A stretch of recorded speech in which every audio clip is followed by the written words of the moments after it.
هەر ڕەنگێک بێ زوڵمی لێ بکرێ، ناڕەحەت بکرێ، بێزار بکرێ، دەربەدەر بکرێ، زوڵ مستەمی لێ بکرێ، شەهید بکرێ، بکوژرێ،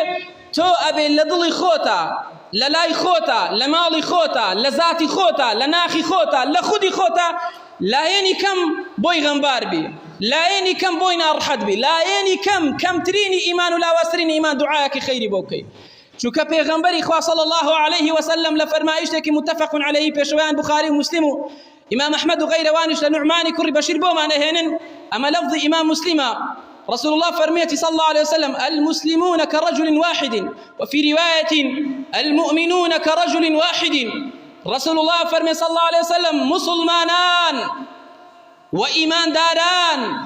لتواوي دنيا وجهانا وكو يك بياويك ويك مروفيك ويك جسيك ويك لاشيك ويك روحك وايا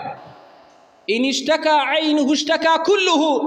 وإن اشتكى رأسه اشتكى كله. سرور ما نفرمي صلى الله عليه وسلم مكو يك جسته ولا شواد اگر بيتو مروفيك شاوي آزاري تيابي شاوي ايشي تيابي شاوي جاني تيابي همو جسته ولا شي جانكا همو جسته ولا شي آزار ونارحتي أنا ليني والله إيمان داريكش لهر آزاري كابي لهر نارحتي كابي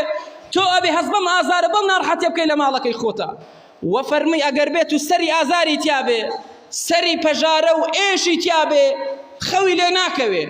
همو جسته ولا شو دروني هجو ألرزي وآزار أخوا وإيمان داريش لهر شوينك اللي قرفتو لقيرانا ولكشنو لظلم مستمادا بظلم مستمي لبكري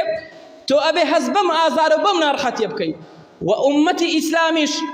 همو يدبي وكو يكلا شو أبي همو قلان وهمو ولاتان بلام كاتي قلك ولاتك ظلم مستمي لبكري قلكي تربي دنقبي ولاتكي تربي دنقبي هزبم آزار نارحتناك. رب العالمين قال لي منافق وقال لي إيمان دار لك ترجعك ولا ميدان.